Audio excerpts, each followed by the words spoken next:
Hey guys, welcome back to today's video. Today is Tuesday, August 12th, 2025, and today we are going to be talking about the New York City mayoral race and the New York State races at large, obviously focusing in on Zohran Mamdani, the Democratic nominee for mayor in the city of New York, now taking a new lead in a brand new poll from Siena College, nearly a 20-point advantage over Andrew Cuomo, and a massive advantage, even larger than 20 points, against the Republican nominee and the incumbent independent Eric Adams, showing that even in a multi-way race against Mamdani, Republicans and other Democrats and the independent mayor don't really stand much of a chance in this mayoral election.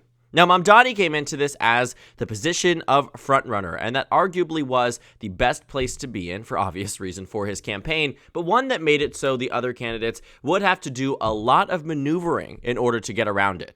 When Mamdani first got into this as the Democratic nominee, there was high expectation that with a competitive Democratic primary, a lot of those voters would be upset and disaffected with the party, and thus not vote for Mamdani in the general election. And in the beginning, it looked as if the race might be more competitive as a multi-way race. The first poll ever out after Mamdani won the primary suggested that it was going to be a race that was within a single-digit margin in the general election. But obviously, the polls have underestimated Mamdani before, and it's also something that I have never believed to be reality in this set of circumstances. Going into that primary, I think many of us were very jaded looking at data points that suggested that Mamdani would come no closer than 12 points to victory, but then instead won by a 12-point victory. And so looking at the data points, and as it has extended and gotten better for Mamdani throughout the weeks and months that we've seen throughout the primary process, we are now finding that his highest performing poll is released yesterday from Siena College with a 44%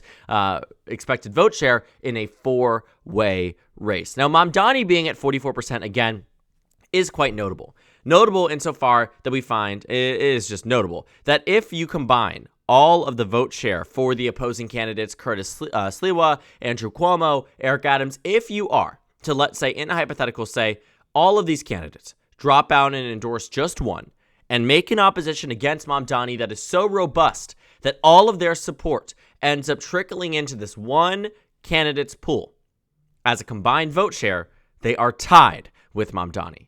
So you take everyone else, and you say, throw it to Mamdani's support. You give everyone else's backing and all these Republicans for Sliwa, all these independents for Adams and Cuomo and Democrats, and combine them into one candidate, as unfeasible and unrealistic as that is, even in that best case scenario, Mamdani still wins. And looking at the New York City race, I mean, this is one that traditionally speaking is not all too competitive in the general election. The primary election is really where most of the action happens. At least it was the case in 2021 when Eric Adams defeated Catherine Garcia and Maya Wiley and Andrew Yang in the New York City mayoral primary. But in the general election, it was Eric Adams who won by a massive amount as the Democrat in this race.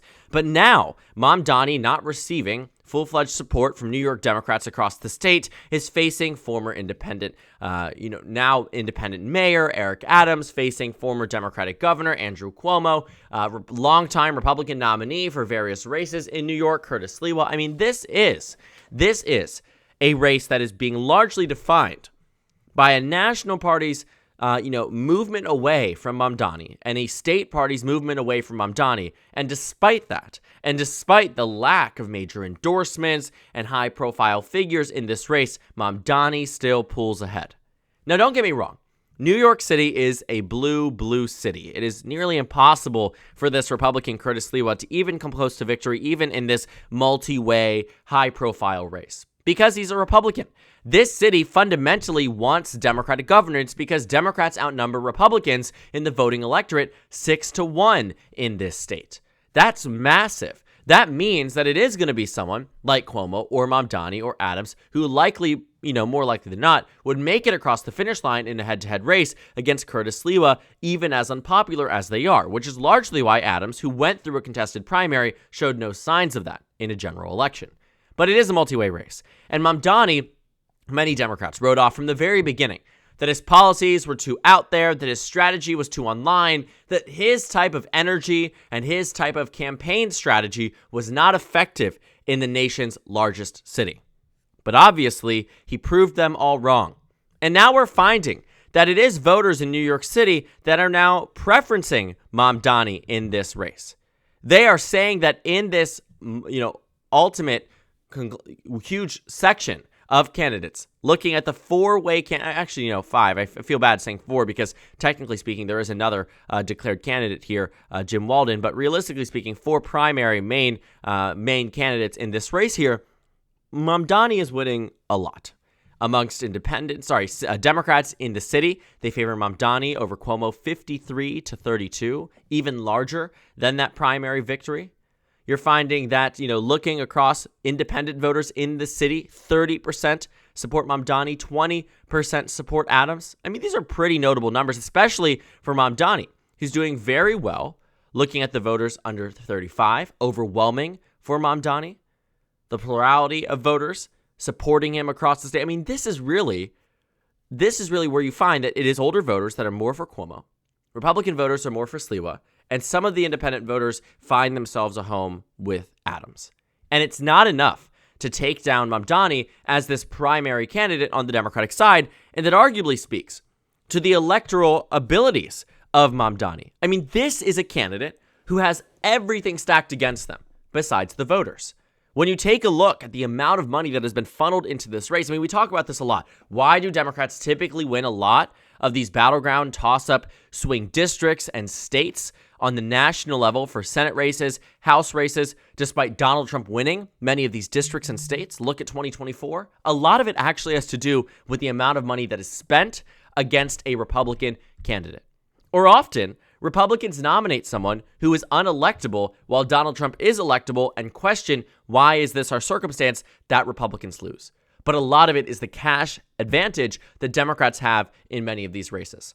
Now, Mamdani certainly does not have a cash advantage. In the Democratic primary, $40 million from outside spending was spent to go against Mamdani. Agree with him or not, on any policy point, he was outspent 5-1 in that race, and yet succeeded against a candidate, Cuomo, who, yes, scandal-plagued, a big reason why he likely shouldn't have ran in the first place. But the point is, 100% a universal name ID across the state.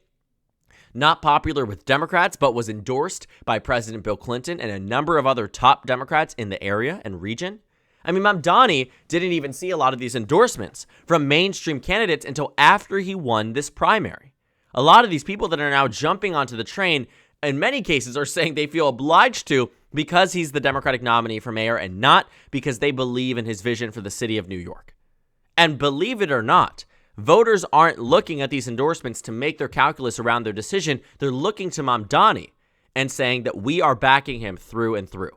Because this lead being the largest he has seen amongst the multi-way polls is significant. The only times we've seen Mamdani really do this well is when you find, pushed voters amongst likely voters and registered voters. For instance, you'll find here, all of a sudden he's at 42%. Sure, an impressive lead and one that suggests he's on track for victory, but not as impressive as his most recent lead. The numbers have only gotten better. When these polls started out, 35, 26, 39, then up to 42, now up to 44, and there are still months to go between now and the election. And I think a lot of the Democrats are, reasonably speaking, reading the writing on the wall and staying out of endorsements in this race for Cuomo or Adams or Sliwa, because what you're finding is that it really just is Republicans and some former Democrats who are endorsing Eric Adams. I mean, look at some of these endorsements. Former chief advisor to the mayor of New York City. Gee, I wonder who was the mayor of New York City at the time that this person served as chief advisor and why they're endorsing Eric. I mean, these things are very, very clear. Andrew Cuomo received no major endorsements. The former governor of New York, who was not elected, might I add, and a former U.S. senator, Republican at that. And then you have in Mamdani, who has a pretty long list of endorsements. Various representatives from New York and across the country. The lieutenant governor has spoken on this race when Governor Kathy Hochul has not. Elizabeth Warren has spoken on this race, and a number of unions and state and local representatives in the city that have backed Mamdani. And so seeing that this lead is quite large, I mean, even again, that is really what drove me to make this video in the first place, which is that this whole conversation around there must be a coalition to defeat Mamdani largely was rooted in some senses of reality that it might be possible to do so.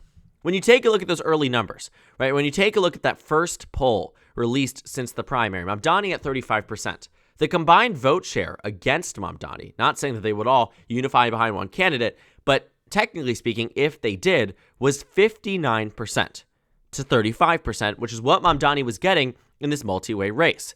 The next poll that was released showed him at 41%. But again, that combined vote share that you saw across the city would have resulted in a candidate getting 53% to Mamdani's 41%.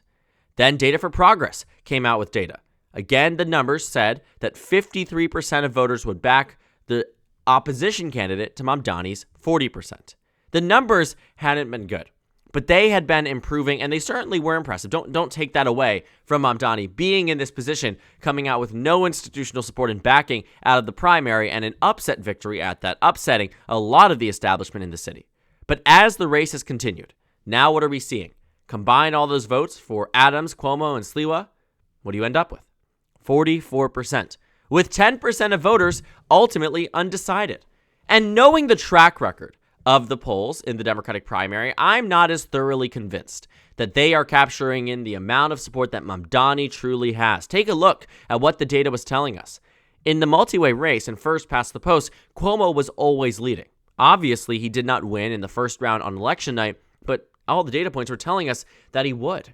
And I think that's really what has been most interesting, which is that it is the supporters for Mamdani that are lost in a lot of these polls. It is the supporters that are young, are least likely to pick up a phone or answer a 60-question survey about who they're voting for and why and what issues matter to them and what they approve or disapprove of various candidates. I mean, it is mostly going to skew towards voters that are often more informed to some degree, right? Older voters that are more watching the news and more willing to answer these questions and do online and phone surveys, whatever it is. But in the city of New York, it is clear that the primary polls severely underestimated Mamdani's support. Only one poll said that he would win the eventual round, and not nearly to the degree that he ended up winning by. And that was the poll that we saw all the way out. Let me go ahead and check, make sure I'm not just incorrectly saying Emerson. I believe it was Emerson, but I might have been wrong Yes, it was Emerson that said Mamdani would pull ahead in that final round as the most accurate pollster from 2021. Now they mark it again in 2025. But the point isn't about accuracy of polls for Emerson. The point is about the lack of accuracy of polls and the severe underestimation of Mamdani's support. And now looking at the November election, we could be facing that again. But even in a worst case scenario for Mamdani, based on these recent data points, he still comes out with a 50-50 odds at winning, assuming that all these candidates drop out like Andrew Cuomo is calling on them to do so. And based on what we're seeing from Curtis Sliwa, who says, I'm not going to drop out. Look at what happened in the 2016 Republican primary. All these Republicans said, Ted Cruz will save us. John Kasich will save us. Marco Rubio will save us. We just have to drop out and endorse him. Ted Cruz and Carly Fiorina are going to be the nominee, not Donald Trump and Mike Pence. Right? Wrong. And that's the same calculus that Curtis Sliwa looks to this race and says, there's no way in hell my Republican supporters get out and vote for the COVID governor. That's just it. Even if they think he's marginally better than Mamdani, they just simply will not vote because they're disaffected with both of them from the Democratic Party and from this mayoral election, and they will vote for their Republican candidate. And because there is no ranked choice voting and because there is no, pathway forward for Cuomo without the support of other candidates, he has been trying his best to get all of these candidates to drop out of the race because he is scared, because he knows that Mamdani is on track for not just a victory, but arguably a very comfortable one. And taking a look at the data points that we are seeing rolling out of the city, none of them have looked good for anybody besides the Democratic nominee, Zohran Mamdani. Because even when they do the polls, when you take Siena College out of the fray and they ask voters head-to-head, against someone like Cuomo, does Mamdani win? The answer is yes. Against someone like Adams, does Mamdani win? The answer is yes. Against someone like Sliwa, does Mamdani win? The answer is yes. And it has been pretty consistent. Only 2 data points in the past 2 months have said that Cuomo defeats Mamdani, and that is under the assumption that a lot of these candidates drop out and endorse others. Often these are questions that are pushed to say, if these candidates endorsed Cuomo, would you back him over Mamdani? Well, sometimes asking a question in that way can lead you to say yes, but even then, Mamdani still often takes the lead, more often than not, in polling data and sources across this city, which goes to show that Mamdani support is rooted in a fundamental belief set behind the candidate, that he is able to outperform and outpace many of these candidates who are outspending him, who are out-resourcing him, who have higher name ID or did than him. And now he's coming into this off of a primary that we covered very heavily and into this general election, expanding his lead to the highest point we have seen of the election cycle, and there are still months to go. And while there are so many people that are out there really trying to, go after Mamdani, it doesn't seem to be working to the degree that they believed it would. And it ultimately is serving to the benefit of Mamdani. When Trump and Cuomo talk, Mamdani wins another voter. When Cuomo goes to the Republicans and say, drop out and support me, Mamdani wins another voter. And that's the problem here. There is not going to be a coalition because you have, what many people believe to be a corrupt mayor. You have many people to believe a Democrat who should not be running for office and a strong Republican running in this race. And to try to find a broad enough coalition against Mamdani is going to be tremendously difficult. And even if it is done, what the data suggests is that it simply just still isn't enough to defeat him. And so we'll see, going through this general election, how much Mamdani wins by, how long it takes for us to call that race. Chances are it'll be a very swift evening this November in the New York City mayoral race, and Mamdani will have a pretty comfortable victory as the next mayor of New York City. So thank you guys so much for watching this video. Make sure to comment down suggestions below. Subscribe on the left if you haven't already, and check out the Instagram and Twitter. At the bottom left of the screen, there's also a Discord server for you to go ahead and join. On the screen, there's a video for you to watch, and then a playlist for my 2025 election analysis videos. Again, thank you guys so much for watching, and I will see you all later today.